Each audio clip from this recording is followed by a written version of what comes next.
Ini aktivitas kita sehari-hari yang biasa kita lakukan dengan perangkat komunikasi smartphone atau gadget. Mulai dari merekam dengan kamera video dan foto, curhat dengan teman, atau posting di sosial media. Tanpa disadari, dengan begitu banyaknya aktivitas yang kita lakukan dengan perangkat komunikasi dan gadget, banyak juga tentunya data-data elektronik yang sifatnya sangat pribadi yang tersimpan di dalam perangkat tersebut, seperti foto-foto keluarga dan teman, percakapan pribadi, hingga dokumen yang kamu simpan. Nah, sudah tahu belum kalau data-data elektronik ini sebetulnya bisa digunakan sebagai bukti di persidangan? Seandainya kita kebetulan harus berurusan dengan hukum, entah sebagai saksi atau amit-amit tersangka. Misalnya saja, aktivitas platform media sosial seperti Facebook, Instagram, dan Twitter yang pernah digunakan oleh penegak hukum untuk menjerat beberapa tersangka pelaku penyebaran berita bohong atau hoax.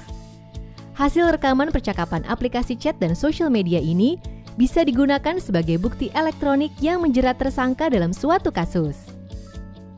Begitupun jejak transaksi finansial elektronik kita yang bisa dipakai sebagai bukti elektronik di persidangan.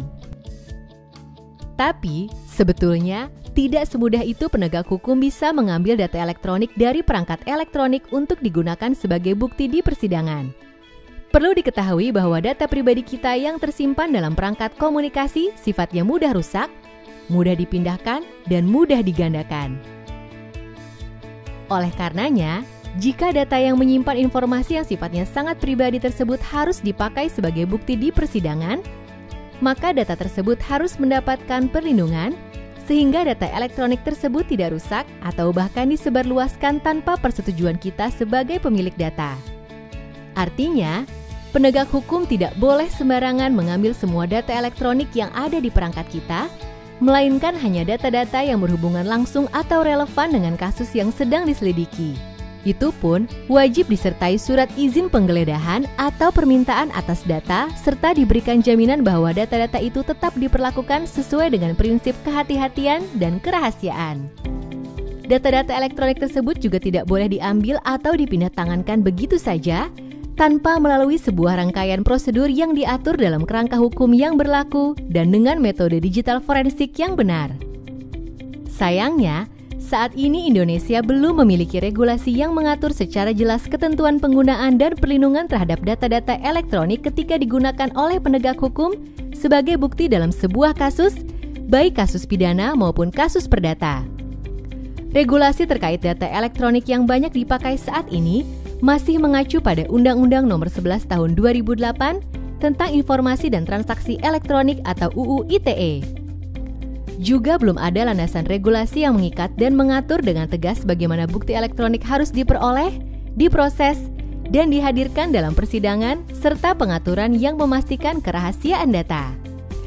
Ketentuan dan pengaturan tersebut sangat penting untuk segera diterapkan di Indonesia. Selain untuk melindungi dari penyalahgunaan data-data pribadi yang tersimpan dalam data elektronik yang disita, landasan peraturan tersebut juga menaungi penegak hukum kita agar terbebas dari resiko atas tuduhan abuse of power ketika harus memproses suatu perkara yang menggunakan bukti elektronik. Kemajuan teknologi dan informasi saat ini membuat penggunaan bukti elektronik semakin diperlukan dalam proses penegakan hukum. Sudah saatnya penegak hukum kita dibekali kemampuan baik dari sisi teknis dan legal untuk dapat memproses bukti elektronik sehingga dapat mengungkap suatu fakta tindak pidana tanpa melanggar hak asasi. Sebagai warga negara yang taat hukum, tentu saja kita wajib ikut mendukung dan mengupayakan terlaksananya penegakan hukum yang adil dan tegas, namun tetap menjaga dan memberikan perlindungan terhadap data pribadi yang tidak relevan dengan kasus. Mulai saat ini, kita sendiri harus berhati-hati dalam memanfaatkan teknologi informasi secara maksimal, demi pengetahuan dan kesempatan dalam meraih kualitas kehidupan yang lebih baik.